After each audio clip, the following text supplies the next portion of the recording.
მოგესალმებით, მე ვარ მარი დემურაშვილი, ეს არის პოდკასტი სტარტაპერი.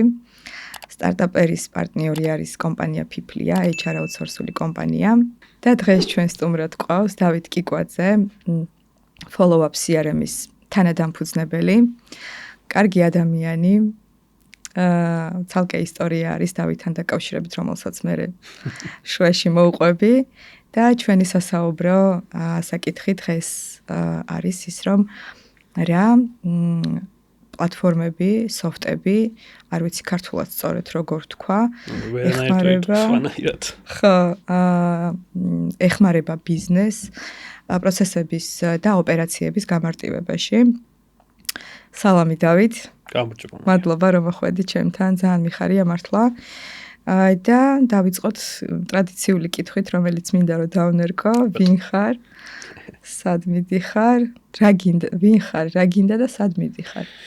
პირველ რიგში მეც მოგესალმები მარიამ, ძალიან დიდი მადლობა და არ დაგიმაო და მთელი გულით ველოდებოდით მეც და მთელი ჩემი გულით და ესე ვთქვათ, ჩემი პარტნიორიც, როდის დადგება ეგ მომენტი, რომ სადღაც პოდკასტში მიგვიწევდნენ და ძალიან გულწრფელად გეტყვი, რომ მიხარია, რომ ჩემი ფეხი პოდკასტში სადაც დაიდგა, პირველი შენ ხარ, იმიტომ რომ შორიდან რასაც ვაკვირდებოდით, ძალიან მაგარ საქმეს აკეთებ და ესე ვთქვათ, ჩანაწერისთვის რო ვთქვათ, ჩვენი დიდი მხარდაჭერა ყველაფერში შენს და შენ წამოწყებასაც. რაც შეეხება მაგ საინტერესო კითხვას, ვინ ვარ, რა ვარ, სად მივდივართ, როგორ ვარ და ასე შემდეგ. პირველი გეტყვი მარტივ რაღაცას, რომ ეგ კითხვა ალბათ ჩემს შემთხვევაში უნდა დაისვას ბრავლობიჩი. ვინ ვართ? ვაკეთებთ, რა გვინდა და როგორ მივდივართ, იმიტომ რომ ბოლო პერიოდის იმ იდეაში, რასაც საბოლოო ჯამში follow-up CRM ქვია და რაზეც ასე თუ ისე შეხება და საუბარი მოგვიწევს, მარტო არა ვარ და ჩემი ცხოვრების ერთ-ერთ ყველაზე მნიშვნელოვან ადამიანთან ერთად წამოვიწყეთ ეს ყველაფერი და შეიძლება ითქვას, რომ ჩვენ ვართ ორი უბრალო ადამიანი, რომელსაც რაღაცა კონკრეტული იდეის სჯეროდა. არ ქონდა ფული, არ ქონდა გამოცდილება, გარდა იმ გამოცდილებისა, რომ მანამდე რამდენიმე წელი, დაახლოებით 13 წელი ბიზნეს საკონსულტაციო სფეროში ვიყავით და ესე ვთქვათ, ერთადერთი ეს გამოცდილება გვიმაგრებდა ზურგს ისიც ჩემი, შეიძლება ითქვას, რომ რაღაცაზე ხელი მოგვეკიდებინა, მაგრამ საბოლოო ჯამში ჩვენი ესე ვთქვათ, რაობა არის ორი ძალიან ახლო ადამიანი, რომელსაც ერთმანეთის ჯეროდა იდეის და საბოლოო ჯამში ზუსტად დაიწყეს ის, რასაც follow-up CRM-ი ქვია. რა გვინდა, ამასაც ალბათ არაპირდაპირად და ცოტა გარცობულად რო გიპასუხო, ერთადერთი ჩვენი სურვილი იყო ის, რომ ჩვენს სეგმენტში არსებულ სიტუაციას რო ვაკვირდებოდით და ზოგადად რა ხდებოდა და როგორ აწვდიდნენ ჩვენაირი ადამიანები მომსახურებას სხვა კომპანიებს, სულ გტკიოდა ეს საკითხი. და გეტყვი ახლა მარტივად რატო? როდესაც ჩვენ კომპანიაში შევდივართ ხოლმე, უმეტეს შემთხვევაში ყოველდღიურობას ვცვლით სამუშაო პროცესის. იქ ადამიანის ქცევა იცვლება, იქ კომპანიის ბიზნეს პროცესი იცვლება და საბოლოო ჯამში მივდივართ იქამდე, რომ გვინდა არ გვინდა რაღაც ხელოვნური პროცესები, გადადის ავტომატიზებულ პროცესებში. და ჩვენ რო ვაკვირდებოდით ძალიან დიდი ხნის განმავლობაში თუ რა ხდებოდა ქართულ ბიზნესებში და როგორ ხდებოდა ეს ყველაფერი, სულ გული ვტკიოდა, იმიტომ რომ პლატფორმას მოვყიდნენ და მან თავდებოდა ყველაფერი. ანუ ყველა იყო პლატფორმის სწორიც არის რეალურად ეხლა როცა ბიზნესი გაქვს, რაღაცა უნდა გაყიდო, მაგრამ ბიზნესი იღებდა რაღაცა მშრალ, ჩაკეტილ ყუთს, რომელზეც უნდა მორგებოდა და საბოლოო ჯამში საპორტის პრობლემაც იყო ყოველთვის, მოსმენადობის პრობლემა იყო, იმიტომ რომ ამ ორ მხარეს ერთმანეთის არ ესმოდა ერთი მარტივი მიზეზის გამო. აგეთ იდგა ბიზნესი, რომელმაც არ იცოდა პლატფორმა, აქეთ მხარეს იდგა პლატფორმა, რომელმაც არ იცოდა ბიზნესი. ეს ორი რაღაცა, რომ ერთმანეთთან არაპირდაპირ კონფლიქტში შედიოდა, ჩვენ ვთქვით, რომ მოდი ესე აღარ იყოს. და მოდი პირველი რასაც გავაკეთებთ, რა გვენდომებოდა ჩვენს კომპანიაში რო ყოფილიყო, როგორი ყოფილიყო და ამის საფუძველზე ჩვენ ესე ვთქვათ, ჩამოვაყალიბეთ აზრი, რომ ემპათია უნდა ყოფილიყო პირველი მომხმარებლის მიმართ და საბოლოო ჯამში მასეც გამოგვივიდა, არ დაგიმალავ, იმიტომ რომ უმეტეს შემთხვევაში მომხმარებელს იმ დონეზე ვუსმენთ ხოლმე და ჩვენს პარტნიორები ხდებიან, მე არა მომხმარებლები, რომ რაღაც მომენტში ყველა თანამშრომლის სახელი შეიძლება ზეპირად ვიცოდეთ. ანუ ამ დონემდე ვუსმენთ და ამ დონეზე ვაკეთებთ ყველაფერს და ამიტომ ჩემი და ჩემი ბიზნეს პარტნიორი ესე დავარქვათ, მაგრამ უფრო მეტია ეს ადამიანი ჩემთვის, მიზანი იყო ის, რომ თუ ვართ უბრალოები, რომლებსაც უნდათ, რომ მაქსიმალური ემოცია ჩადონ თავის საქმეში, ასეთივე უბრალო, მაგრამ მაღალღირებულიანი, ანუ შინაარსობრივად რაღაცა შეგვექმნა. და საბოლოო ჯამში ჩვენი, ესე ვთქვათ, last destination-ი, ესე რომ ვთქვათ, გახდა ის, რომ ამ კონკურენტულ გარემოში, სადაც ვიყავით, ძალიან ბევრი პლატფორმა არსებობს საქართველოში და არა მარტო საქართველოში, რომლებსაც ქართველები იყენებენ და არიან კომპანიები, რომლებიც ამ საერთაშორისო პლატფორმებს ნერგავენ. ამ ორმა, ესე ვთქვათ, საერთოდ არაფერ შვაში არ მყოფმა ადამიანმა ამ ბიზნესთან, მოვინდომეთ, რომ ამ კონკურენციის დიდ ზღვაში შეგვეცრუა და გამარჯვებულები გამოსულიყავით საბოლოო ჯამში. და როგორი მენტალიტეტი ჩამოგვიყალიბდა, იცი? გამარჯვებულის. იმიტომ რომ შევეჭიდეთ ძალიან დიდ კონკურენციას და მოვიგეთ. და აქ ჩვენი გამარჯვებულის მენტალიტეტი უკვე გახდა ის, რისკენაც მივდივართ საბოლოო ჯამში. ასე რომ მაგ კითხვაზე შეიძლება ძალიან ბევრი ვისაუბრო. აქ იმას დავაზუსტებ, რომ ქუთაისში გაზრდილი ვარ, მაგრამ გურული ვარ და ეს ორი მხარე ერთმანეთთან, ესე ვთქვათ, არ მაძლევს იმის საშუალებას, რომ ცოტა ვისაუბრო, მაგრამ სამაგეროდ ყველაზე მნიშვნელოვანი საკითხი რაც არის და რაც ალბათ მიხარია და ბედნიერი ვარ, არის ის, რომ ზუსტად ამ სამ კითხვას ვფიქრობდი ძალიან დიდი ხანი. მთელი ჩემი ცხოვრების განმავლობაში, რომ აი სხვის პოდკასტებს რო უყურებდი ხოლმე, რაღაც საერთაშორისო დონეზე რო იყო ეს ყველაფერი, რომ ჩემს გონებაში ოცნებასავით იყო, რომ აი ოდესღაც ჩაბნერებულ ოთახში ვზივარ მეორე მხარეს ადამიანის ზის და იმ მსგავს კითხვებს მისვამს და პასუხი არ მქონდა ხოლმე. და სხვათა შორის არც წინასწარ არ ვიცოდი, რომ ამ კითხვას დამისვამდი, გულწრფელად გეტყვი და რო გააჟღერე კითხვა უცებ გონებაში გადატივდი და რომ ვაიმე რა ვუპასუხო, იმიტომ რომ ცოტა ისეთი კითხვა არის რა, ანუ ვინ ხარ, რა გინდა, სად მიდიხარ, რა საკეთებ და ასე შემდეგ, მაგრამ უცებ რო გადავხედე აი ამ ბოლო 1 წელს, რაშიც ჩვენ ვიბრძოლეთ, თავის მოვიდა ყველაფერი რა. ეგ არის ჩემი პასუხი მაგ ყველაფერს. შეიძლება ითქვას. იცი რა არის, ვცდილობ ხოლმე რომ პოდკასტზე მაყურებლისთვის და დამწყები ენტერპრენერებისთვის, ადამიანებისთვის, ვისაც უკვე აქვს თავისი ბიზნესი, გავცეთ ხოლმე სასარგებლო რჩევები, რაც გამოადგებათ გზაზე. ვიღაცამ ეხლა დაიწყო, ვიღაც გზაში არის, ვიღაც ეხლა არ ვიცი, რაღაცა შუაში არის გასული, ყველას აქვს თავისი გამოწვევა. მე მაინტერესებს ის გამოწვევები, აი ძირითადი გამოწვევები, რომელიც გზად შეგხვდათ და რა შეიძლება რომ ადამიანებმა გაითვალისწინონ მსგავსი გამოცდილების დროს, რომ მათ გაუმარტივდეთ საქმე. ნახე, ძალიან კარგი კითხვაა და ალბათ ყველაზე დიდი წინაღობა ფულს და რაღაცებს დავანებოთ თავი. რაც იყო, ეს იყო ის, რომ ჩვენს გარშემო მყოფებს ჩვენი იდეის არ ჭეროდა. არავის აბსოლუტურად. არ ჩვენს ოჯახის წევრებს. ანუ მე არ ვამბობ იმას, რომ მათ ჩვენი შესაძლებლობების არ ჭეროდათ, უბრალოდ ისეთ რაღაცას მოვყიდეთ ხელი, რაც იყო ძალიან რთული. არ ჭეროდათ მეგობრებს, ადამიანებს, ესე ვთქვათ, ოჯახის წევრებს და რაღაც მომენტში არ ჭეროდა იმ ხალხსაც, ვისთანაც მივდიოდით ამ იდეის, ესე ვთქვათ, გასაცოცხლებლად და აქ როგორი მომენტი ჩდება უკვე იცი, ის მომენტი კი არ რჩება, რომ კაი არ გამოგივა და ყურადღება არ მიაქციო, შენზე მოქმედებს ამდენი რაღაცა, რომ სუის გესმის, რომ ანუ სად შედიხარ, თავით, მაგის თავი გაქვს, ხარ რომ გააკეთო, წამო რა, კაი რაღაცა რაც გაქვს შეგროვებული, სხვა საქმეში ჩაგადებინებ და 10000 ლარს გაშოვნინებ, ანუ ქართული ჯიგრული პონტები როგორც არის ხოლმე და პირველი გამოწვევა ეს ქონდა. ჩვენს თავში არც კი დაგვიშვია, რომ არ გამოგვივიდოდა და შესაბამისად იმას ვერ ვიტყვი, რომ ძალიან ბევრი ვიფიქრეთ ამ პროექტზე. საერთოდ არ ვიფიქრია ბევრი. და მაგას მოვყვები აუცილებლად როგორ დაიწყო ზოგადად follow-up-ი ძალიან საინტერესო ისტორიაა. ასე რომ პირველი რაც თან რჩევის სახით მექნება ჩემი გამოცდილების და ჩემი ბიზნეს პარტნიორის გამოცდილების კონტექსტში არის ის, რომ არასოდეს არ მოусვინონ სხვას. თუ რაღაცა იდეის გჯერა, არ აქვს მნიშვნელობა რა იდეაა. თუნდაც აი როგორ ზღვა ოკეანეში შეცურო, ისი სადაც ზვიგენებით არის სავსე, თუ გწამს და გჯერა, აუცილებლად გამოგივა. რა თქმა უნდა არის შემთხვევები, რომ ყველაფერი ისე არ ჯდება, არ ლაგდება, ხანდახან უბრალოდ ბედის წერის არ მჯერა, მაგრამ ხანდახან ხდება უბრალოდ galaktikაში რაღაცა, რომ რაღაც არ გამოდის, მაგრამ ზუსტად ესეთი მომენტები ავიღეთ ჩვენივე თავის გასაძლიერებლად. და იმ დამოკიდებულებას რო გვეუბნებოდნენ, რომ არ გამოგივათ, აზრი არ აქვთ, გულღად წვალობთ, ვერ იზამთ, ჩვენი ემოცია ის კი არ ყოფილა, რომ ყურადღებას არ ვაქცევდით. ანუ ყველას ვეუბნებოდით, რომ ჩვენი თავის გჯერა და ამას გავაკეთებთ. ამიტომ პირველი რჩევა არის ეს. გაჩნდა იდეა, დამთავრდა. ნუ სმენთ ნუ რავის. საერთოდ არ აქვს მნიშვნელობა ეს. მეუღლეა და ძმა, თუ უფრო გამოცდილი ადამიანი, თუ გწამს გამოგივა. შემდეგი გამოწვევა რაც იყო, ეს წეღანას ვთქვი, მაგრამ კიდევ ერთხელ გამომეორებ, ეს იყო ის ცუდად დაკონკურენტებული ბაზარი. და ეხლა ამაში ახსნი რას გულისხმობ რა. რადგან ქართული პლატფორმების ნაკლებობაა საქართველოში სამწუხაროდ. კომპანიები მიეჩვივნენ იმას, რომ თუ შენი სახელი გლობალურად გავარდნილი არ არის, შეიძლება რაღაცა მნიშვნელობას ვერ აკეთებდე.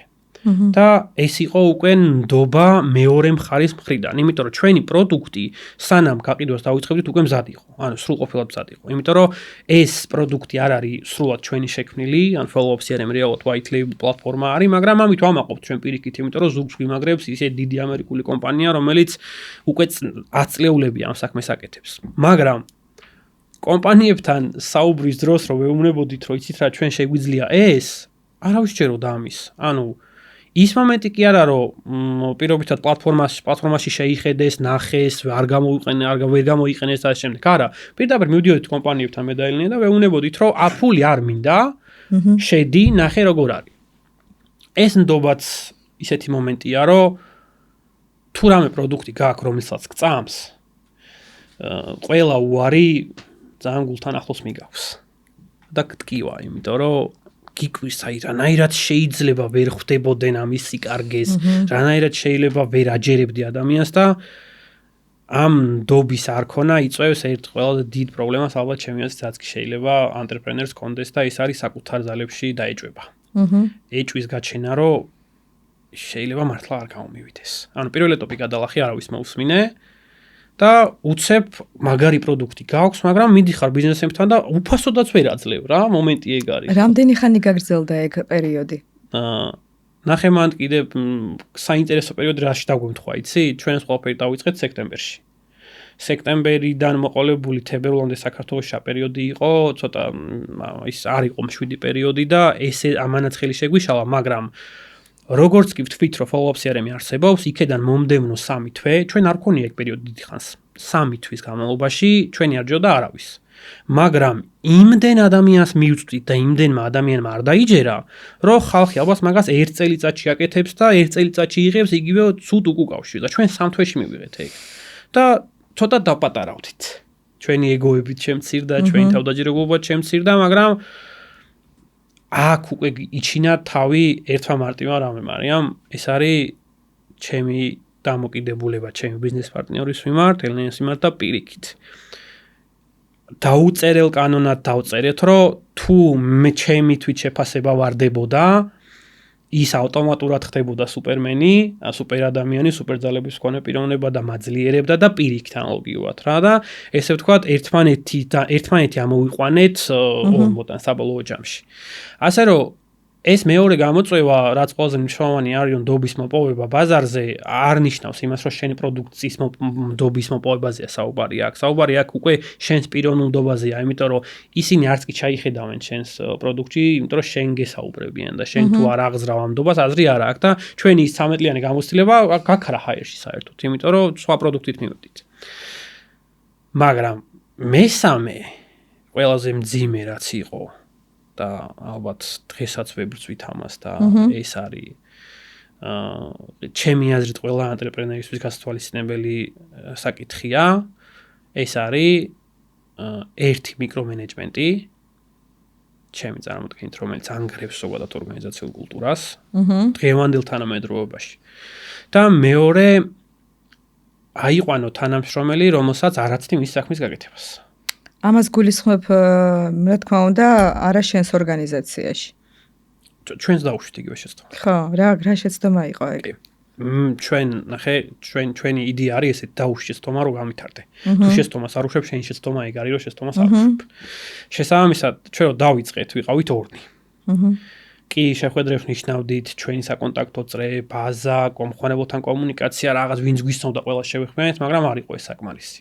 შესაბამისად, რომ დავიწყეთ უკვე ადამიანების მოძიება, პირველი იდეა გქონდა ეგეთი, რომ თანამშრომლები კი არა გვეყვანა შტატში, რადგან ფინანსური საშუალება ამის არ არსებობდა.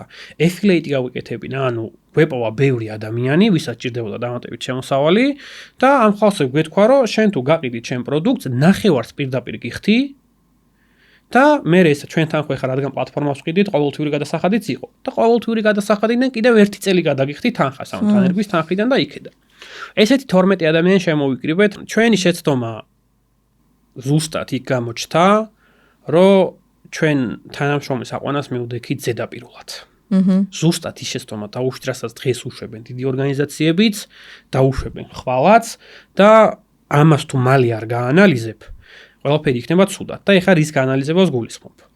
შენ თუ შენს ორგანიზაციაში თანამშრომელს არ გააპრიორიტეტებ და თანამშრომელზე წინ დააყენებ მომხმარებელს, ჩემი წარმოდგენით შენ ხარ უბრალოდ კომპანია, რომელიც რაღაცას ყიდის, ან რაღაცა მომსახურებას თავაზობს სხვას და ეს ვერ გადაიქცევა ორგანიზაციური კულტურის მქონე, ეს ვთქვათ, რაღაცა ოჯახს ვერ დავარქვენ ამას, მაგრამ გარემოდ, სადაც ადამიანებს უხარიათ ყოველდღე 10 საათის დადგომა და არა პირიქით.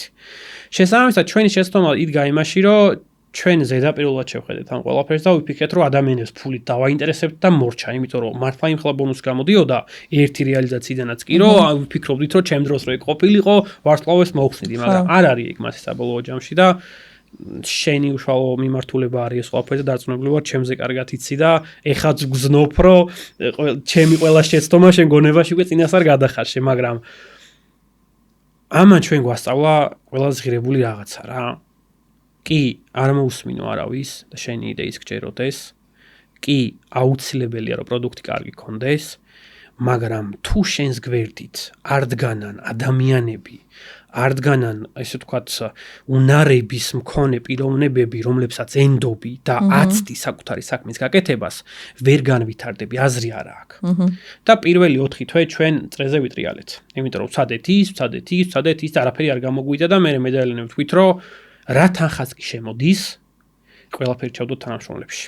ოღონდ არ მივცეთ გეგმა. ფინანსური გეგმა არ ქონდა არავის. აბსოლუტურად. და ვუთხარით ესეთი რაღაცა. ვერ გაყიდი პირველი თვე? ოკეია. მეორე თვე ვერ გაყიდი? მით უფრო ოკეია. მესამე თვე ვერ გაყიდი? რას იზამ? ეს კითხვა ქონდა ყველასთან. და ადამიანები, რომლებმაც ამ კითხვაზე უპასუხეს ის, რომ წავალ ჩვენ ისინი სამსახურში არ ავიყვანეთ. მაგრამ ადამიანები, რომლებიც გვეუბნებოდნენ იმას, რომ იცი რა, მე შეიძლება 3 თვე ვერ გავყიდო, მაგრამ ეგ იმას არ ნიშნავს, რომ დავნებდები და აუცილებლად ვიპოვი პრობლემას, რატომ ვერ ვაკეთებ მაგას, ამ ადამიანებმა დაგვაინტერესა ძალიან. და არ დაგიმალავდა 500 რეზიუმე მივიღეთ პირველ ვაკანსიაზე. იმიტომ რომ რა ვთქვით, 4 სამუშაო დღე, დისტანციური გრაფიკი და 7 საათიანი სამუშაო დღე. და ჩვენს ამაყად ინოვატორები ვართ ვიძახით და მაგარი პირობები გვაქვს ვამბობთ და თელი ამბავი და გონია რომ რაღაც სასწაულს ვიზამთ და პოსტის დადებიდან LinkedIn-ზე 48 საათში პოსტი წავშთ. არ წამიშლა დავააპდეითე რომ აღარ ვიღებთ რეზიუმეებს. 500-ზე მეტი რეზიუმე შემოვიდა, რომელიც სათითაოდ, ანუ სპეციალურად ქონა ის გაკეთებული, რომ ეს ადამიანები რეზიუმესთან ერთად თვით თავის სურვილით თողოთ აგზავნიდნენ პატარა აღწერას საკუთარ თავზე. და მე მგონა რომ ალბათ 1-2-3 კაცი შეავსებს ამას. ერთი რეზიუმეც არ მიგვიღია ამ პატარა აღწერის გარეშე. ეს არ იყო სამოტივაციო წერილი. უბრალოდ ვეკითხებოდით, რომ ანუ შენზე მომიყევი. 2-3 ჯერ გვაქვს გადაკითხული ყველა რეზიუმე და ყველა აღწერა. და რაც შემიძლია მაგრამ ესე გულწრფელად ვთქვა, ეს არის რომ ჩვენს ირგვლივ არიან ადამიანები, რომლებთანაც თუნდაც წამიერი კავშირის მერე ვიაზრებ, რომ რა დონის და რა კარგი ადამიანები ყავს ირგვლივ, რომლებსაც თუ მივცემთ საკუთარი შესაძლებლობის გამოვლენის საშუალებას ნორმალურ ორგანიზაციული კულტურის მქონე კომპანიაში, სასწაულებს შვებიან ეს ადამიანები მერე. თუ მოусმენ რა აინტერესებს, თუ იცი მისი ჰობის შესახებ, ამ ჰობზე შეგიძლია საუბარი, თუ შენი ინტერესი და პრიორიტეტი არ არის ის, რომ ეს ფული საჭრელი მანქანა იყოს ეს ადამიანი, მაგ შემთხვევაში ეს ადამიანები ხდებიან სრულიად სხვანაირი ტიპები.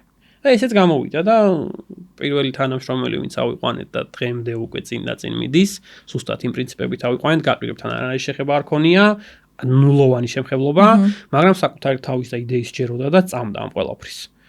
საბოლოო ჯამში ეს არის ჩემი ესე ვთქვათ იმ წინა კითხვის დამაგვირგვინებელი საკითხი, რომ პირველი ჯეროდეს საკუთარი იდეის, აუცილებლად კარგი პროდუქტი უნდა გქონდეს და არ უნდა დარჩეს შენი მომხმარებელი მოტყუებული, რაც არ უნდა ქარიზმატული ტიპი იყო და გაყიდო. იმას უნდა ყიდე, რაც რეალურად არის და აუცილებლად ან უპირობოდ მნიშვნელოვანი არის, რომ შენს კომპანიაში უმაღლეს საფეხურზე კონდეს თანამშრომლის პრიორიტეტიზაცია. ჩვენ კომპანიაში ესეა.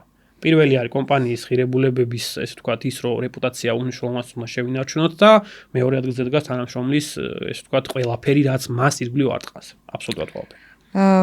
ეხლა არ გაგიკვირდება და გეთანხმები, იმიტომ რომ ყველაფერს ასაც ვაკეთებ, თვითონ კომპანიის სახელიც არის Your People Partner სლოგანი. მაგრამ მინდა რომ ცოტა უფრო ღრმად შევიდეთ და გეტყვი რა კუთხით.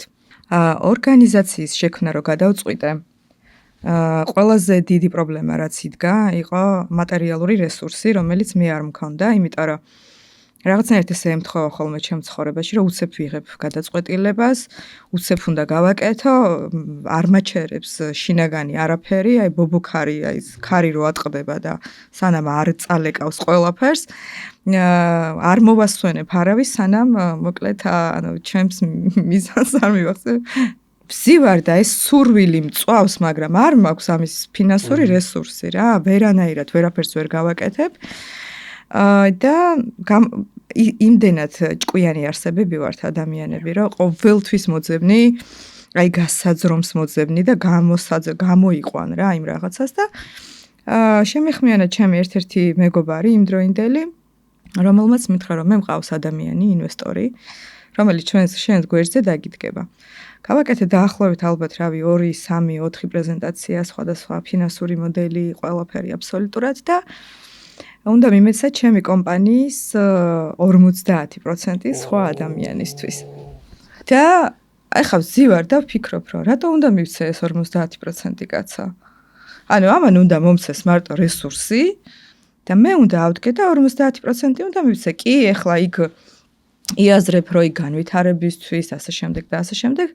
შემომთავაზეს, ახლა ჩემი კომპანია ცოტა განსხვავებული არის პლატფორმებისგან და ასე შემდეგ, ხო? სერვისი არის და ესე იგი უნდა მომხდარიყო ისე რომ ეტაპობრივად უნდა გაეცათ თანხა და ეს თანხა მუდმივად შემოვიდო და ზრდასთან ერთად თავარია ზრდა და ანუ მოკლედ დავდე გეგმა ყველაფერი და 150,000 ლარზე იყო თუ არ ვცდები საუბარი, რომელიც მეთქი აი ეხა 150,000 ლარად რანაირად გავყიდო ეს და რაღაცა მომენტში მივხვდი რომ მე ეს არ მინდა ანუ ნახე პრობლემა გადავჭერი რეალურად პრობლემა გადაჭრილი იყო მაგრამ რის ნაცვლად იყო ეს პრობლემა გადაჭრილი ძალიან ბევრ ორგანიზაციას ბევრ ბიზნესს როდესაც იწყებენ და ინვესტორებს ეძებენ უდგათ ზუსტად იგივე პრობლემა იმიტომ რომ საქართველოში ეხლა და ეხლა რაღაცები იქოქება ცდილობენ რომ ანუ რაღაცა ინვესტიციები ჩადონ, მაგრამ აი ეს ნდობის ფაქტორი იმდენად არ არის, როგორც და არც საშუალება არ არის, როგორც არის საზღვარგარეთ. როგორც მე ვთქვი საბოლოო ჯამში უარი ამ ამბავზე, მე მაინტერესებს აი თქვენ შემთხვევაში როგორ მოხდა ეს. აი ეს დასაქოქი საშუალება საიდან როგორ რანაირად მოაგვარეთ ეს. ძალიან მაგარი კითხვა არის და პირველი გეტყვი იმას, რომ შენს ისტორიაში ჩვენი ტყავი ვიგძენი ჩვეულებრივად და პირველი გეტყვი იმას, რომ შეიძლება 150,000 ლარი მაშინ ძალიან მნიშვნელოვანი იყო შენთვის, მაგრამ თუ მაგაზე უარი თქვი ძალიან სწორი გაწყვეტილება გაქვს მიღებული. აი, როგორ რაღაცას გავს, იცი, წარმოიდგინე, ამდენი ხანი ფიქრობ, ოცნებობ, ვიცი რომ ძალიან დიდი იდეა გამოვა და 150,000 ლარი გეჩვენება ზღვაში წვეთად იმათ, რაც შენი კომპანია ღირს საბოლოო ჯამში. მაგიტომ ეგ არის ყველა ბიზნეს ოვნერის დიდი ტკივილი, რომ 50% მიყიდო ვიღაცას 150,000 ლარად, თუნდაც დოლარად. და მან სანამ მაგ კითხვაზე გიპასუხებ, მე იცი რა პრობლემას ხედავ, რომ ზუსტად ეს ინვესტორი არ უნდა იქცეოდეს ასე. ყველა წარმატებული ბიზნეს იდეა, ჩემი აზრით, არის პირველ რიგში იდეა, რომლითაც მე მწამს, როგორც ბიზნეს ოუნერს და შენ როგორც ინვესტორი, სულ რომ მილიონი ჩაასხა ამაში, თუ ჩემი ემოციის, ჩემი მე მეყოფა თავხედობა და ვიწყი ქარიზმის გარეშე, ჩემი შრომის, აი მთელი იმ უძილო ღამეების, ეს თქვა ყოველი წამი არ არის ჩადებული ამ საქმეში, ფული ვერ ხდის ბიზნეს წარმატებულს. ეგ სხვა ადამიანები ხდიან წარმატებულს. შესაბამისად, ეგ პრობლემა ალბათ მანამდე იარსებებს საქართველოში ინვესტიციების კონტექსტში, სანამ თვითონ ინვესტორები არ იტყვიან, რომ ნახევარი კომპანია მომეცი. ანუ შენ მართვის უფლებას მართმევ მე კომპანიის და გადაწყვეტილების მიღების უფლებას მართმევ. ეხლა შენ კითხვას რაც შეეხება. სანამ შენ კითხვაზე გიპასუხებ, მინდა მოვყვე ზოგადად რას ვაკეთებდით follow-up-ამდე მეც და ელენეც. მთელი ჩემი ცხოვრების განმავლობაში, რადგან სხვათა შორის HR-ებისთვის საძულველი კადრი ვარ, ალბათ, იმიტომ რომ 26 კომპანია გავიარე. 26 სამსახური გამოვიცვალე და შეიძლება ითქვას, რომ ჩემს რეზიუმეში 5-6 წერდი ხოლმე, იმიტომ რომ ვიღაცა რო ხსნიდა რეზიუმესთან, სამი გვერდი არისო, რომ ან უკვე პრობლემა იყო, მაგრამ სამში მუშაობდი ხანდახან ერთად იყო ეგეთი პერიოდიც. და ამ პერიოდის განმავლობაში, რადგან თითქმის სულ სხვადასხვა ორგანიზაციებში მუშაობდი სტილისტურად და სექტორულად და ასე შემდეგ, ძალიან დიდი გამოსლება დამიგროვდა. ამან გამოიწვია ის, რომ ბიზნეს საკონსულტაციო სერვისი შევქმნით, ოღონდ როგორც ფიზიკურმა პირმა შეიძლება ითქვას, რა, უბრალოდ კონტაქტები მირეკავდნენ, ვინც მისნობდნენ და მეუბნებოდნენ, რომ დავით რაღაცა მინდა და გამიგეთე. მეც ჩემი მხრიდან ქუთაისური სიხისტით რაღაცა X თანხას ვამბობდი. მაგრამ მე მივხვდი, რომ ისეთი პროდუქტი მაქვს, რომელიც არ არსებობს სხვაგან არსად და ეს იყო გაყიდვების აუდიტი. წარმოვიდგინე, რაღაც კომპანიის 5 წლის გაყიდვების მთელ შეფასებას ვაკეთებდი. და მოხდა ისე, რომ რაღაც მომენტში ეს ყველაფერი მივივიწყე პანდემიის პერიოდში. აბსოლუტურად დავიწყება მოხდა ამ ყველაფრის ჩვეულებრივი ცხოვრებით, ესე ვთქვათ, დავიწყე ცხოვრება, ოღონდ რა კონცეფციით, რომ ბიზნესზე ფიქს თავი დავანებე, რაღაც მომენტში გადავდა ეს ყველაფერი გვერდით და მე და ელენე რაღაც მომენტში ერთ ორგანიზაციაში აღმოჩნდით. ანუ ჯერ მე მივედი იმ კომპანიაში სამუშაოდ და რომ მივხვდი რომ ჭირდებოდა ის ადამიანი რომელსაც პასუხისმგებლობის ჩემზე 5-ჯერ მაღალი ცნობა გააჩნდა და ასე შემდეგ და ასე შემდეგ პირველი ვინც გამახსენდა იყო ელენე მეთქი ესეთი სიტუაცია მოდი დავიწყოთ ამ კომპანიაში მივედით და კომპანიაში მისვლიდან 2 თვეში გაჩნდა იდეა რომ აი ეს ჩემი უნიკალური პროდუქტი რაც იყო გაყიდვების აუდიტი გაგვეღვიძებინა ესე ვთქვათ გავაღვიძეთ და გაღვიძებიდან ერთ კვირაში კლიენტი გამოჩნდა დაგვირეკეს, გვეუბნებიან რომ ესეთი რაღაც ხდება. არც საიტი გვაქვს, არც ფეით, არაფერი არ გაგვაჩნია საერთოდ. უბრალოდ რაღაც წრეში ეს ყველაფერი ვთქვით და პირველივე ზარით ერთ კვირაში გაისმა. ჩამოვაყალიბეთ პროდუქტი, რომელმაც მოგცა იმის საშუალება, რომ 3 თვეში გავუმუშავეთ რამდენიმე 10,000 ლარი.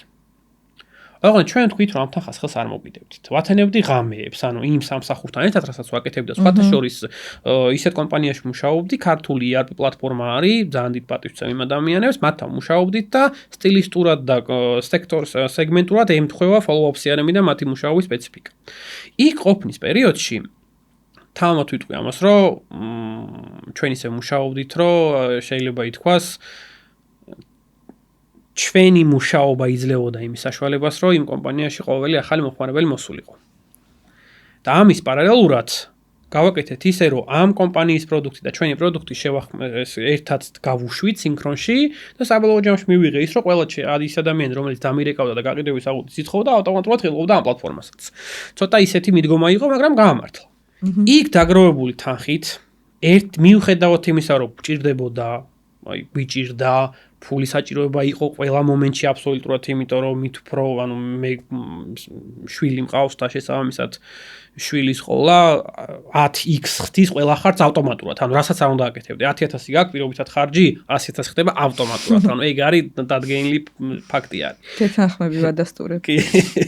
შესაბამისად, მიუხედავად ამისა, გვეყო ნებისყოფა რომ ყოველდღიურ ხორციელ საჭიროებებზე გვეთქვა უარი თუნდაც იმაზე რომ ბრენდირებული ტანსაცმელი არ გცმოდა თუნდაც გვეთქვა იმაზე რომ ყავის დალევა თუ გვინოდა წავიდოდით და რავი ლარნახევრიან ყავას დავლევდით პირობითად მაგრამ ამაში იდეა იყო ის რომ ეს თანხა რაღაცისთვის უნდა გადაგვედო მაგრამ მაშინ follow-up შესახებ არაფერი არ ვიცოდით ანუ არ ვიცოდით ეს თანხა რაში უნდა გამოგვიყენებინა ვფიქრობდით რომ გაყიდვების აუდიტი უნდა გაგვევითარებია და რაღაც მომენტში იმ ორგანიზაციაში რომელშიც მუშაობდით მე და ელენე დადგა საკითხი ჩემი დაწინაურება არ დაწინაურების იმ მომენტში ვიკავებდი დეპარტამენტის ხელმძღვანელის პოზიციას პატარა ორგანიზაცია დიდი არ არის და ესეთი ფრაზა მოვისმინე მეორე მხარეს მაგიდის მეორე მხარეს ჯდომი ადამიანისგან რომ მე ვიყავი ადამიანი რომელმაც მენეჯმენტი არ იცოდა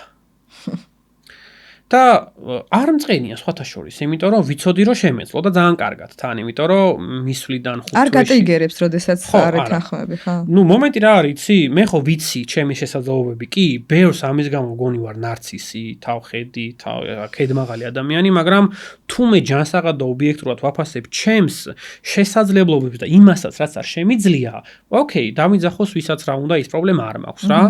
მე ჩემი თავის მიმართ შემიძლია 100% ობიექტური ვერა, მაგრამ მინიმუმ 80%-ით იმაზე მეტი ობიექტური ვიქნები, ვიდრე სხვა შეაფასებს ამას, იმიტომ რომ მე ვიცი რა გავიარე, რას გავდივარ და რა მაქვს წინ.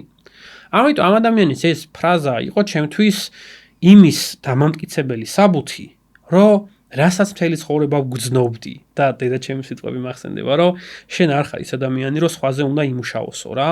არა იმიტომ, რომ უფროსი ტიპი უნდა იყო, უბრალოდ შენი დამოკიდებულება ადამიანის მიმართ არის ისეთი, რომ სხვაში ეძებ პოტენციალსო. ეს სიტყვები მქონდა სულ გონებაში.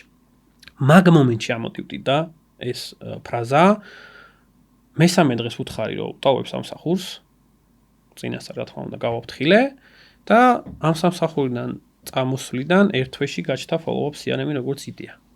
გაჩნდა იდეა, შემდგომ კი ვიცით რომ უკვე იმ კომპანიასთან, დიდი კომპანიასთან პარტნიორობით და თანამშრომლობით უკვე პლატფორმად გადაიქცა და იმის მერე არ გავჩერებულ ვართ. ასე რომ აქედან მიმართავ ყველა დირექტორს და დაფუძნებელს, რომ თქვენ თანამშრომლებს ეგეთ რაღაც არ უთხრათ, იმიტომ რომ იმ ადამიანმა შეიძლება ჩემგან განსხვავებით ცუდად გაიგოს ეგ ყველაფერი და მისი мотиваცია მოკლა ამით. თუ თვლი რომ ამ ადამიანს შესაბამისი უნარები არ გააჩნია, ამის ესე ხისტად თქმა 95%-ში არ ამართლებს. და ჩემი წარმოდგენით ძალიან დიდი ბევრი ტალანტი საქართველოში მოკლა ზუსტად იმ უაზრო მიკრომენეჯმენტმა და ყველაფერი ვიცით დირექტორობამ და საბოლოო ჯამში მაგის გამოძახილია ისიც, რომ ელენემაც თავის სამსახური დატოვა, მე დავტოვე სამსახური და დღეს ჩვენ კაპიტალიზაციითაც, შესაძლებლობებითაც, მასშტაბითაც, ცნობადობითაც და რაოდენობრივად 8 თვეში 10 ჯერ მეტი შევძელით, ვიდრე ის კომპანია ახერხებდა და არა მარტო ის კომპანია, ბევრი. და ჩვენ თავს უთხარით ეგეთი რაღაცა. რომ ისევ HR-ულ საკითხებში მივდივარ, მაგრამ სხვანაირად მე ეგეთი ადამიანი ვარ და ელენიც ეგრე ფიქრობს, რომ ყველაზე მნიშვნელოვანი თანამშრომელში სწორად ინვესტირებული ფულიც და დროც არის. იმიტომ რომ მარტო ფული ჩავდე, ტრენინგები გავატარე, ეს არაფერს არ შორის, უნდა მოусმინო თანამშრომელს. და შეიძლება მოусმინო ისეთ რაღაცებს, რაც პირდაპირ სამსახურთან კავშირში არ არის. ჩვენ მქონდა ეგეთი ლოგიკა, რომ დავიწყეთ მაღალი ხელფასების გადახდა იმიტომ, რომ პირველი მასლოუს თეორიის პირველი პირამიდის, ესე ვთქვათ, პირველი საფეხური მომეშორებია, რომ ჩემს თანამშრომელს ფიქრი არ ქონოდა, რომ ხვალ 100 ლარი სად ვიშოვო, 500 ლარი სად ვიშოვო. ანუ რა თქმა უნდა არსებობს სიტუაციები და გარემოებები, სადაც ფული არასოდეს არ არის საკმარისი, მაგრამ ყოველდღიურ ცხოვრებაში ჩვენი მიზანი იყო, რომ ეს ესე ყოფილიყო. და ჩვენ ამისთვის ორივემ ამას ეს აქამდე არც არ გვითხოვს ეს ხმამაღლა და შეიძლება პირველად ვამბობთ, გავწირეთ საკუთარი თავები. რას გულისხმობ? პირველი 1 წლის განმავლობაში მე და ელენე ერთმანეთს უთხარით ეგეთ რაღაცა, რომ ერთ თეთრსაც არ ავიღებდით კომპანიიდან. არც აგვიღია. მე თბილისიდან გურიაში წავედი, საცხოვრებლად გადავედი. რომ ჩემი აქ ყოფნის თითოეული თეთრი ხარჯი არ იყო ეს ცოტა, ჩაგვედო იმ ადამიანში, რომლისაც გვწამდა იმ ადამიანებში, იმ მომენტში ორ ადამიანზე იყო საუბარი, ეს იყო ამჟამინდელი ჩვენ ტექნიკური დეპარტამენტის CTO, ესე ვთქვათ, გიორგი და გაცვლილების დეპარტამენტის ხელმძღვანელი ანა. იმისთვის, რომ ამ ადამიანებისთვის ის მიგვეცა ფინანსურად, რაც ჩვენ გვინდოდა, ჩვენს ყოველდღიურობაზე და ფინანსურ სარგებლოზე უნდა გვეთქვა უარი და ჩვენ ეს გავაკეთეთ. ბევრმა ბიზნეს ოუნერმა ეს ვერ გაიგო, რატო აკეთებ ბიზნესს იმისთვის, რომ სხვა სხვადო ფული. მაგრამ მე ელენესაც და ამ ადამიანებსაც გვწამდა იმის, ოღონდ მათ არ იცოდნენ ეს ამბავი თავისთავად. ეს რომ ამათ გაეგოთ, რომ ჩვენ ეს გავაკეთეთ, ალბათ თვითონვე იტყოდნენ უარს ამას, იმიტომ რომ ორივე ძალიან მაღალი ემოციური ინტელექტი და ზოგადად მაღალი ინტელექტის მქონე ადამიანები არიან და ის რო გაიგოთ, რომ მე ქალაქი შევიცვალე და აი თბილისიდან დაალაგებული ცხოვრებიდან წავედი და გურიაში ვცხოვრობ იმისთვის, რომ ის ფინანსური რესურსი იმ მომენტში ყოფილიყო, რაც კომპანიაში შემოდიოდა. ძალიან უცნაური იყო ეს რა. და ეხლა რო კითხვა დამისვა შენ მომდევნო პირობითად. რომ ნანობ თუ არა მაგას, ან მოვიქცევოთ თუ არა სხვანაირად, ერთი წამით არ ნანობ მაგას. ანუ გიყურებ ხა და ზუსტად ვიცი რომ არ ნანობ, ამიტომ აქ კითხვას აღარ დაგისვავ, ანუ იმდენად ისეთი ენერგეტიკა მოდის შენგან, რომ იმდენად ამაყობ და იმდენად სიძლიერის შეგრძნება გაქვს შინაგანად, იმიტომ რომ ჩვენ ხო რეალურად ეს სიძნელეები უფრო და უფრო მეტად გვზრდის. კომფორტის ზონიდან რაც უფრო მეტად გადიხარ, ხო უფრო მეტად ძლიერდები, მით უფრო მეტად და რეალურად სიკეთეს ქმნი, ხო? ანუ შენ მარტო იმას ხო არ აკეთებ, ანუ ადამიანებისთვის გააკეთე ეს, იმისთვის რომ მათ ეგრძნოთ კომფორტულად თავი. რა თქმა უნდა, ეხა შენი იმდენად დიდი მიზნები გაქვს შენ დაელეს, რომ ამ მიზანს პირდაპირ ხედავ დარწმუნებული ვარ, აი ეს რო იღვიძე, პირდაპირ შენ თვალწინ არის ის, რასაც რეალურად მიაღწიე და ძალიან მაგარი ამბავი არის ეგ და მომწონს ეს შემართება, ანუ მეგობრებო, მინდა დამავიწყდა წეღან რომ მეთქვა დავითთან დაკავშირებით, ესე იგი დავითი ვიცოდი მე იდეაში 1 წლის წინ დაახლოებით, როდესაც ენტერპრენერის ვებ ვერსიაზე გამოჩნდა თავისი კომპანიით და დავით მაიერს ესა ეწერა თუ არ ვსდები, ხო? სოციალები არ მიყვარს და შესაბამისად. ხო, და მე დავიმატე, იმიტომ რომ ზოგადად საინტერესო ადამიანებს ვიმატებ, ესეთი ბევრი ადამიანი მყავს Facebook-ზეც და LinkedIn-ზეც, ვინც მაინტერესებს, ეხა შეიძლება ადამიანის ისტორია მაინტერესებდეს, რას ქმნის, ის მაინტერესებდეს და დავითი თვითონ დამიკავშირდა 1 წლის მერე, როდესაც გავაკეთე ჩემი კომპანია და მითხრა, რომ მე მინდა რომ ისარგებლო ჩემი CRM-ით, რომელიც გამოგადგება აბსოლუტურად ყველაფერში, აბსოლუტურად უანგაროდ. ამიტომ არის რაღაცები, რაც არ იყიდება, მეგობრებო. ეს არის ალბათ ადამიანობა და ღირებულებები, რომელიც ჩვენ გაგვაჩნია და ყველა ბიზნესს უსურვებ, რომ რაღაცა ერთმანეთს მხარში დავუდგეთ, უფრო მეტად ჰუმანურები ვიყოთ და არ დაგვავიწყდეს რეალურად რისთვის დავიწყეთ. ხო, ეს არის ერთ-ერთი ყველაზე მნიშვნელოვანი. რადგან ბიზნესებზე ვსაუბრობთ და საკითხი ჩვენი არის ის, რომ როგორ ეხმარება სხვადასხვა, ესე ვთქვათ, პლატფორმები ბიზნესს ავტომატიზაციის მიმართულებით და პროცესების დალაგების მიმართულებით, იმიტომ რომ წეღან მე და შენ ვსაუბრობდით და შენ თქვი, რომ ჩემი პლატფორმა 60 ადამიანის რესურსს უდრის. ჩვენ კომპანიაში კი. და აი ამაზე თუ შეგიძლია რომ რა პლატფორმები, როგორ გამოვიყენოთ, როგორ გავუმარტივოთ ბიზნეს საქმე? პირველ რიგში გეტყვი, რომ ძალიან კარგი კითხვაა და დარწმუნებული ვარ, რომ დადგება საქართველოში ის დღე და თან გვაქვს ჩვენ ეს გენში, რომ ყოველთვის პირველი გვინდა ყველაფერი კარგი გქონდეს და მე ამას ძალიან ვაფასებ. ძალიან მარტივად გეტყვი, სხვადასხვა ქვეყნებთან შედარებით დიდი კორპორაციები დღემდე Excel-ში მუშაობენ და საქართველოში მოწინავე პლატფორმებია დანერგილი. ამიტომ ტოპ, ეს ძალიან მაგარია. მაგრამ ნახეთ მომენტი რაში მდგომარეობს. კითხვა რატო არის კარგი? და რატო გავაჟღერე თუნდაც ის, რომ ჩემ კომპანიაში 60 ადამიანის საქმე აქვს შეთავსებული. მე 60 ადამიანი კი არ ჩამინაცვლებია. უბრალოდ რისი ფინანსური რესურსიც ვერ მექნებოდა მომდევნო რამდენიმე წლის განმავლობაში. და მე უნდა დამჯდარიყავი, დავალდებოდი ამას, განვითარების ისეთი ტემპი ვერ უნდა მქონოდა, როგორიც საჭიროა. ცალკე აი Excel-ში ვერ უნდა მიმექცია ადამიანებისთვის ყურადღება, შიდა ხელშეკრულებები იქნება, ინვოისები, ამას მნიშვნელობა არ აქვს. ანუ ჩვენაირი პატარა ორგანიზაციისთვის პლატფორმები საჭირო არის, იმიტომ რომ შენ ის დანაკლისი ფინანსური რაც გვაქვს, მით უფრო იმ რეალობაში, სადაც ინვესტორები 50%-ს გთხოვენ 150,000 ლარის სანაცვლოდ, ამ რეალობაში აუცილებელი არის, რომ საკუთარი, ესე ვთქვათ, ხედვები რაღაცაში გარდაქმნა. და ნახე როგორი რაღაცა გავაკეთე, მე ჩემს მაგალითზე გეტყვი. ჩვენ რო დავიწყეთ მუშაობა, მე და ელენე ერთმანეთს უთხარით, რომ კომერციალიზაციას ვიტოვებ ჩემ მხარეს, ტექნიკურ ნაწილს და ასე ყველაფერი რაც არის და ამაზე შენ ფიქრი არ მოგიწევს, მაგრამ სამაგიეროდ შენ მიხედე დოკუმენტებს, ფინანსებს, საოპერაციო ნაწილს, თანამშრომლებთან ურთიერთობას და ასე შემდეგ. ჩვენი გამოწვევა ზუსტად იმ მომენტიდან დაიწყო, როცა დელეგირება გავაკეთეთ. იმ მომენტში, იმიტომ რომ ნახე ორი პროცესი უკვე ცალკე წავიდა. და ჩემ მხარეს აღმოჩნდა ის, რომ მე მჭირდებოდა დამატებით იურისტი, დეველოპერი, დიზაინერი, სოციმედია მენეჯერი, მარკეტოლოგი და კიდე ბევრი ვიღაც სპეციალისტი.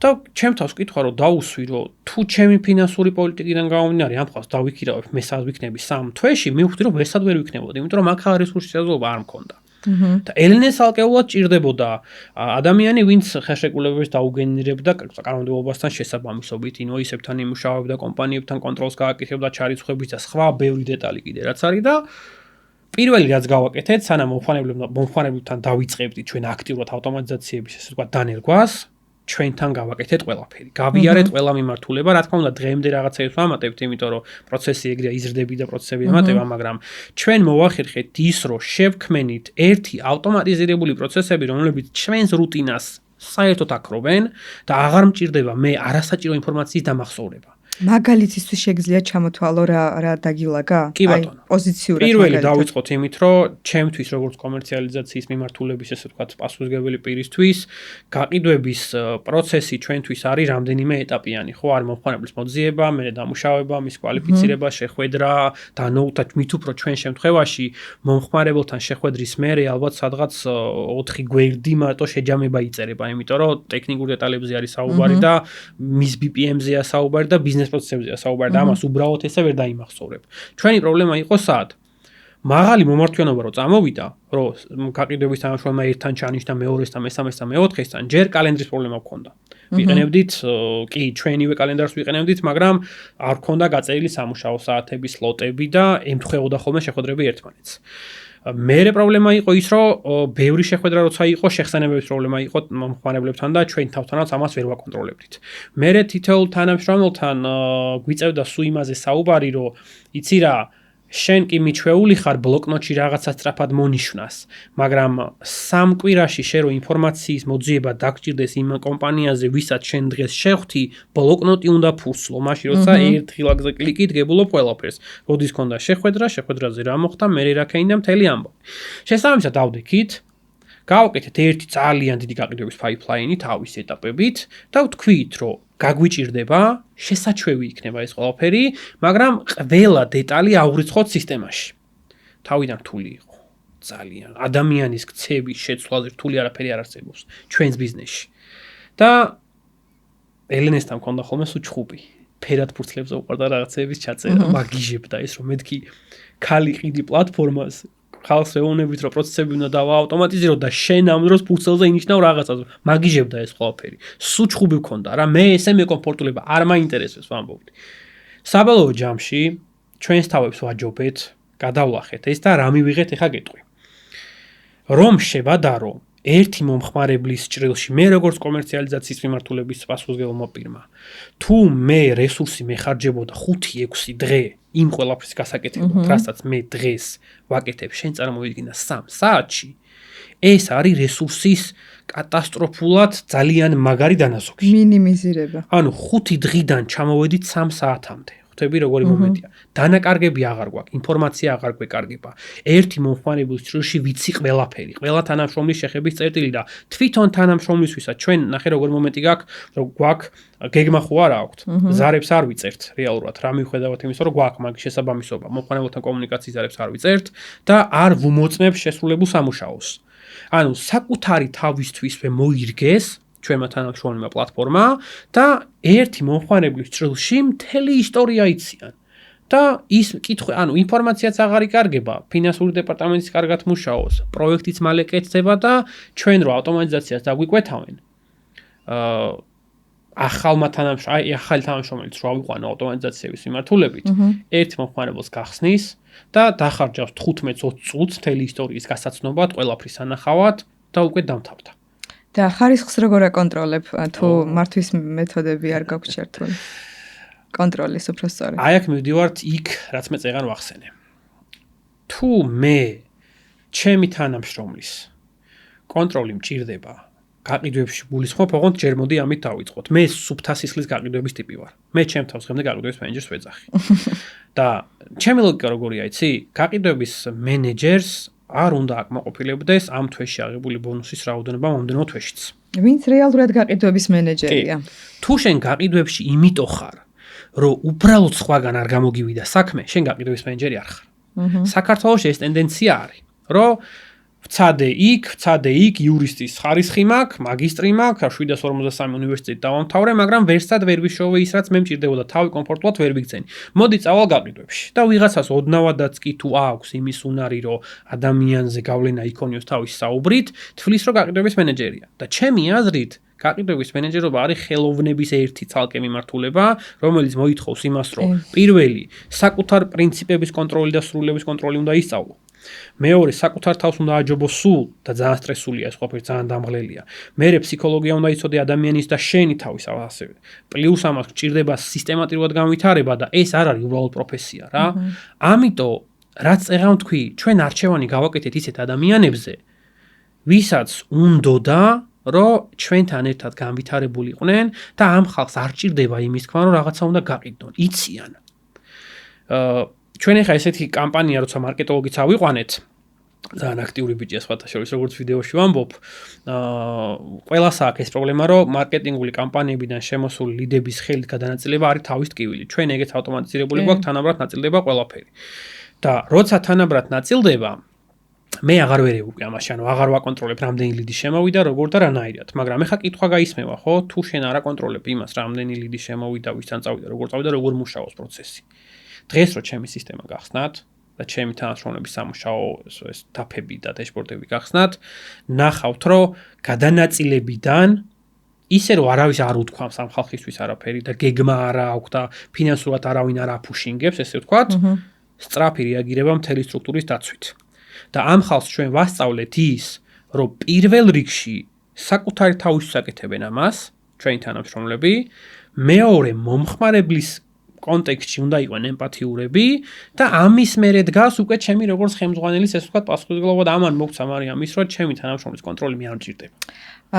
ნახე მე როგორ ვხედავ შენს პროცესს. აბა. მე ვხედავ შენ პროცესს ესე, რომ შენ ადამიანებს აძლევ სივრცეს, რომ თავისი პასუხისმგებლობის ქვეშ გააკეთონ ის, რაც არის საჭირო, ისე რომ არ მოხდეს კონტროლი და ეს ტრადიციული ქართული ფუშინგი. აი 100% სიმართლე რასაც ამბობ. ხა. თუ მე შენ სივრცეს გაძლევ, შენ გაქვს შეცდომების წაშვების საშუალება. თუ მე შენ შეცდომაზე ფეხს არ გაჭერ, მაგრამ გასწავლი ამ შეცდომის იდენტიფიცირებას. მერე გასწავლი იმას, რომ ამ შეცდომის გამოწვეული პრობლემა, რაც გამოიწვია, ის სწრაფად როგორ მოაგვარო და მერე გასწავლი თუ როგორ აღარ უნდა დაუშვა შეცდომა, აი ეს flow ესე ვთქვათ, იწევს იმას, აღმოჩნდა ესე, მე არ მეგონა თუ ესე გამოვიდოდა. ეს არცა წავიკითხავს ესე ჩვენი ყოველდღიური პრაქტიკიდან გამომდინარე მოვიდა. აღმოჩნდა, რომ ადამიანები აღარ შიშობენ შეცდომის დაშვებას. და პირიქით, ამაში ხედავენ შესაძლებლობას. მე ანაზე ვიცი ხოლმე ჩვენი დეპარტამენტის ხელმძღვანელზე ეს საუბრს თქვა, რომ მანიაკალურად უყვარს შეცდომის დაშვება თქო. იმიტომ რომ შეცდომას რო უშვებს, მის გონებაში ესეთი რაღაცა ჩდება. ესე კიდე უკეთესი შემიძლია ვიყო. და ანუ ყოველი მისი მომდენო შეცდომა საკუთარი თავის განვითარებისთვის გამოყენებული რაღაცა ხდება. და თუ ამას ორგანიზაციებიც ისწავლიან, რომ შეცდომა დასჯადი არ უნდა იყოს, პირიქით. შეცდომის დაშვების უფლება უნდა მიცე ადამიანს, რომ შემდგომ სწორად განავითარო. მაშინ ჩვენაირ კარგი გარემო ექნებათ. კარგი შედეგები და საბოლოო ჯამში ესე შენაირ კარგი ადამიანები დაუძახებენ პოდკასტში. იცი რა არის, ძალიან ბევრ ბიზნესთან მაქვს შეხება, ოღონდ არ მაქვს მარტო ჩემი ორგანიზაციიდან გამომდინარე ახლა. ისე აიწყო ჩემი ცხოვრება, რომ ჯერ საბანკო სფეროში ვიყავი და VIP რაღაცა მიმართულებაში ვმუშაობდი და ან ბიზნესის მფლობელებთან მქონდა შეხება, ან CEO-ებთან, CFO-ებთან და ასე შემდეგ. შეძლებულ ადამიანებთან, მოდი ესე ვთქვათ. და ასევე ძალიან ბევრ ორგანიზაციაში შევსულ ვარ, შენ რასაც ძიძახი, რა მოდელზეც ამახვილებ ყურადღებას. ამ მოდელის დაცვა ძალიან იშვიათად ხდება რომელიმე ორგანიზაციაში. და ისევ და ისევ მივდივარ იქამდე, რამდენად მნიშვნელოვანი არის მმართველის თვითგაცნობიერებულობა და ემოციური ინტელექტი თუნდაც. მე მაგალითად არ ვიცი პირობითად გიორგი, რომელსაც მაქვს ორგანიზაცია. თუ შინაგანად ვგრძნობ რაღაცა შებოჭილი ვარ, კონტროლის მოთხოვნილება მაქვს, არ ვენდობი ადამიანებს. მაქვს მუდმივად იმის შეგრძნება, რომ რაღაც ისე არ კეთდება, როგორც არის საჭირო, რომ გაკეთდეს. ადამიანებში ჩემი ფოკუსით და ჩემი გადმოსახედიდან ვხედავ უარყოფით და არა დადებიც, რომელიც შემიძლია რომ ამოვიღო და განვავითარო. მე მექნება ეგ ხედო, ანუ მუდმივად მექნება ვეჩხუბები, გავანადგურებ. ესეთი ადამიანები ფიზიკურად არ გაგიჩერდებიან თანამშრომლები რა და ის რაც შემოვიდა, ანუ ევროპაში და ამერიკაში დიდი ხანია სხვადასხვა მეთოდები იტესტება და დაინერგა კიდევაც და მართვის მეთოდოლოგიას გულისხმობ, მაგრამ საქართველოში მართვის მეთოდთან ახლოსაც არ არის ძალიან ბევრი ბიზნესი. უბრალოდ იმპულსური ქმედება არის, იმპულსური დამოკიდებულება არის, რომელიც ნახე ჩემი ინტერესიდან გამომდინარე კი არ ვიძახი, შენი საქმე ფუჭდება, თუ ის ადამიანები, რომლებიც ჩვენზე მუშაობენ, ეზიზღება სამსახურში მოსვლა. ანუ თუ მე მეზიზღება რომ შენთან მოვდივარ ყოველ დილით, როგორ უნდა ავაშენო შენი კომპანია? და სამწუხაროა რომ ანუ მოკლედ ბევრი ესეთი кейსი გვაქვს, მაგრამ მიხარია რომ დღეს გვაქვს იმის შესაძლებლობა რომ ვისაუბროთ რომ ეს ამართლებს. ეს მეთოდი ამართლებს, ეს მეთოდი მუშაობს და მივცეთ ადამიანებს უფრო მეტი სივრცე შესაძლებლობა შესაბამის ადამიანებს, რომელსაც შეგვიძლია რომ რომ ხედავ იმ ადამიანში რომ ხედავ შესაძლებლობას, რომელიც შეგიძლია რომ განავითარო, ანუ თვითონ ადამიანიც განავითარო და ადამიანი რო ვითარდება შენს კომპანიაში, შენი კომპანიაც ვითარდება ამ ადამიანთან ერთად და მოკლედ ძალიან მნიშვნელოვან ფაქტორზე გაამახვილე ყურადღება. რას ურჩევ კომპანიებს, ვისაც უნდა პროცესების გაადვილება თავის ორგანიზაციაში. კი ბატონო, პირველი რასაც ვიტყვი, რასაც ყოველდღიურად ჩვენ პრობლემაში ვაწყდებით, ეს არის მზაობა. თუ კომპანია გაცვლილებისთვის მზად არ არის და უბრალოდ ტენდენციის გამო ესე უნდა, აზრი არა აქვს არაფერს. მეორე, თუ კომპანიაში გაცვლილება გინდა დაიწყო, გამოყავი შესაბამისი ადამიანი, ვინც ამას პასუხისმგებელი იქნება. თუ შენ დირექტორმა ხელები უნდა აფათურო გაცვლილების პროცესში, არაფერი არ გამოვა. თუ სამკაციანი კომპანია ხარ, კი ბატონო. თუ ხუთკაციანი ხარ, კი, იმიტომ რომ ყველაფერზე ხედვა გაქვს, მაგრამ ჩვენ სხვანაირად მუშაობთ, ჩვენ ვიწყებთ ფრონტის ხაზის მოკლევით და გავდივართ ბექში, ხალხს ველაპარაკებით. მესამე საკითხი, შენ თუ თვლი, რომ გაცვლილების ნებისმიერი პლატფორმა არის იაფი და გინდ ცდილობ რომ იაფად იყიდო, მაშინ არ გესმის რის ვიციფრულდები. მე გეტყვით მარტივად ესეთ რაღაცას, ყველას ვეტყვი აქედან, ჩემ მხრიდან, საქართველოში ძალიან მაგარი პლატფორმები არსებობს ქართულიც და არაქართულიც. შეგიძლია დაასახელო. კი, მაგალითად, ჩემი კომპანიის ფავორიტი არის Helio, რომელსაც სულ ხანს თემის გუნდს აქედან დიდი სიყვარულით მოკითხვა. თავის დროზე ძალიან ბევრმა კომპანიამ აიხა კიდე ესე ვთქვათ, vibe coding-მა ძალიან ბევრი პლატფორმა გააჩინია და წინ ბევრი მაგარი რაღაცა გვეღოდება რა. ასე რომ ჯერ მარტო იმ ხალხზე ვისაუბრებ, ვინც ყველანაირი საზღვრები დაარღვია ქართველი სტარტაპერებისთვის და Helios დიდი მოკითხვა ჩემგან. მაგრამ რითი თქვა მინდა? თუ შენ დირექტორი ხარ და თვლი რომ კაპიკებში გინდა რაღაც პლატფორმა იყიდო, უკვე არასწორად ფიქრობ. იმიტომ რომ გაციფრულების პროცესი შენს ყოველდღიურობას და შენს ბიზნეს პროცესებს ცვლის და შენ ამაში შეუძლებელია იხადო 300 ლარი თვეში. ეს გამორიცხული ამბავია. მესამე საკითხი, მზად უნდა იყოს ცვლილებებისთვის. ოღონდ რა კონტექსტში? შენ თუ ბიზნესის გაციფრულება გჭირდება და ბიზნეს პროცესების ცვლილებისთვის მზად არ ხარ, არაფერი არ გამოვა. იმიტომ რომ ავტომატიზირებული პროცესები არის მკაცრი წესები, რომელსაც შენ თუ ითხოვ რომ მკაცრად უნდა მოხდეს რაღაცა, მეორე წუთში ეს დისკომფორტს არ უნდა გიქმნიდეს. მზად არ ხარ, ეს დავუკონკრეტოთ. რა იგულისხმება? მზად არ ხარ ნიშნავს იმას, რომ როდესაც მე ჩვენ მოკლევას ვაკეთებთ და ვეუბნებით რომ აი შენ მუშაობ ახლა ასე.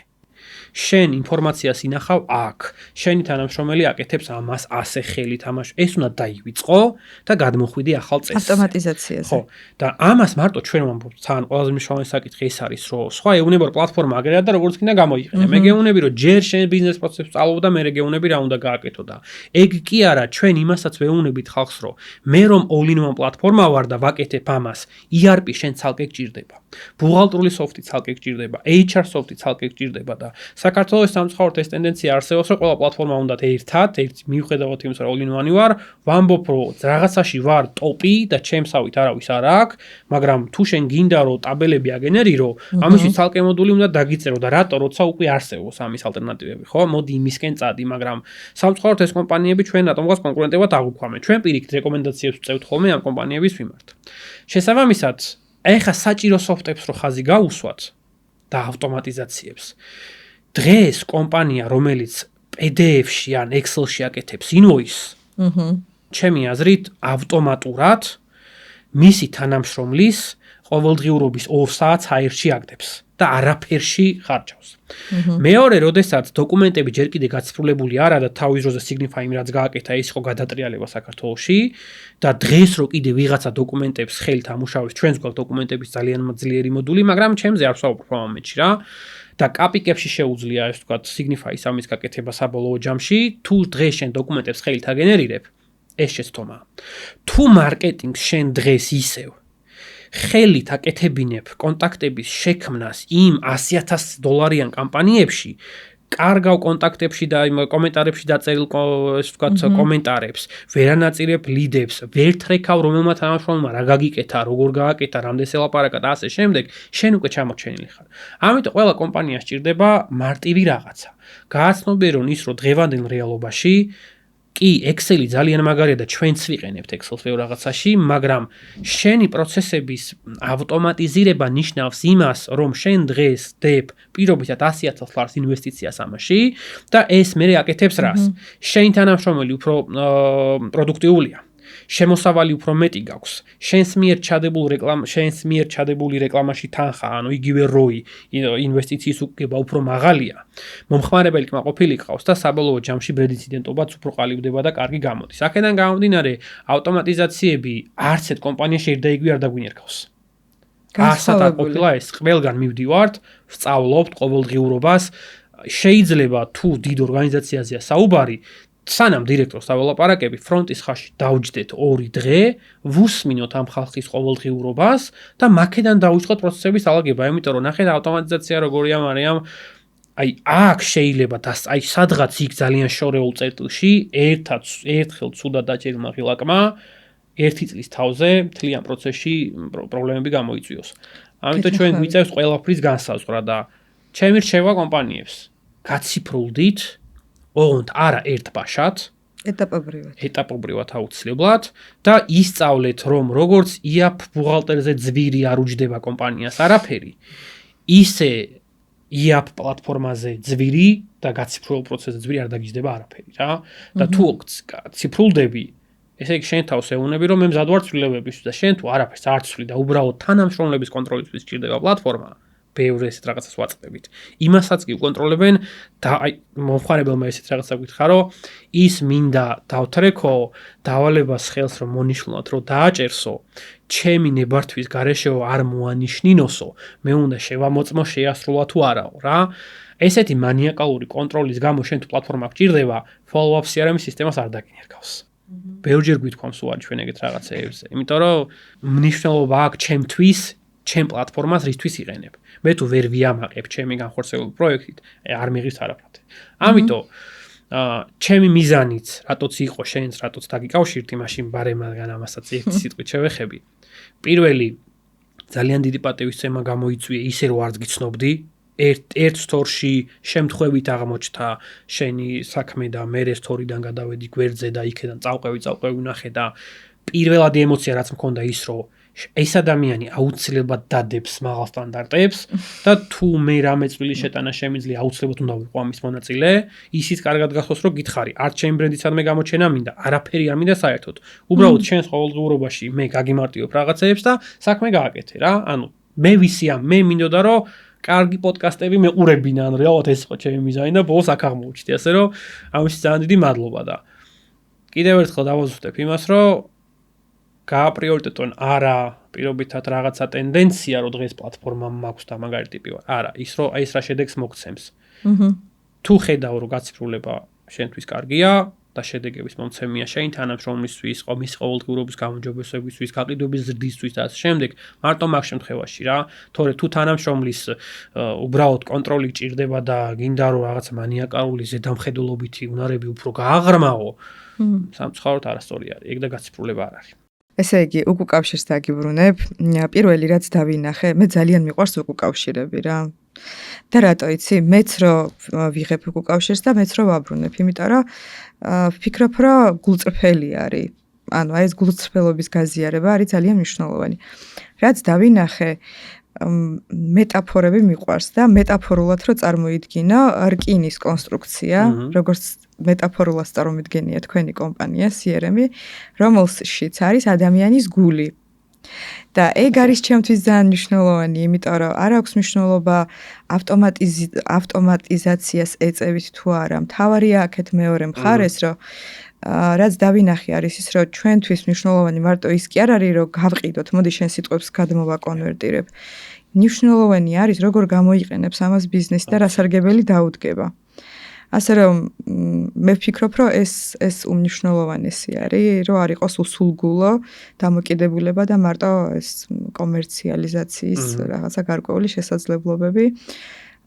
ბევრ წარმატებებს გისურვებ ჩვენ და ელენეს. დარწმუნებული ვარ, ყველაფერი გამოგივათ. მადლობა, რომ მოხვედი ჩემთან, გამონახე დრო. ვიცი, როგორი საგიჟეჩიც ხართ. ასე რომ ბევრ წარმატებებს გისურვებ და რა ვიცი, მადლობა. ასევე ძალიან დიდი მადლობა მეც და დარწმუნებული ვარ, რომ დღეს ჩვენ ამით დავიწყეთ. მეგობრობა, პარტნიორობა თუ რაც გვინდათ ამას დავარქვათ და ვიცი, რომ ხვალ და ზეგ და მაზეგ ძალიან ბევრ საინტერესო საქმეში აღმოჩნდებით ერთად. შეიძლება პირდაპირ, შეიძლება ირიბად, მაგრამ მე ყოველ შემთხვევაში ნასიამოვნები ვარ და აი ესეთი საუბრით მინიმუმ რაღაცა ჩემი სათქმელი ვთქვი, რაც ამდენი ხანი დაგროვებული მქონდა და თუ ოდესმე კიდევ მომეცემა იმის შანსი, რომ კიდევ უფრო ბევრ რაღაცაზე და სხვა რაღაცებზე ვისაუბროთ, ყოველთვის ღია ვარ. რა, ასე რომ შენ ძალიან დიდ წარმატებას გისურვებ და ძალიან მაგარ საქმეს აკეთებ, რაც ყველაზე მთავარია რა. მადლობა დიდი. ესე იგი, მეგობრებო, დღეს არის მე მგონი აღარ მახსოვს, ანუ მე-6 პოდკასტი არის, რომელიც გამოვა. არასდროს არ მისაუბრია ამაზე, მაგრამ ეხლა ვიტყვი, რომ გამოიწერეთ ეს არხი. აუცილებლად. გამოიწერეთ და მოიწონეთ, იმიტომ რომ ეს ძალიან დიდი мотиваცია არის და იმის შესაძლებლობა, რომ უფრო და უფრო მეტი შევქმნათ, უფრო მეტი საინტერესო ადამიანი, მეწარმე დამწყები თუ უკვე წარმატებული ადამიანი მოვიყვანოთ, რომელიც გასცემს სასარგებლო რჩევებს ისევ და ისევ გარკვეული თქვენი განვითარებისთვის. ძალიან მნიშვნელოვანი არის ეს ჩემთვის, ასე რომ მადლობა დიდი და კარგად.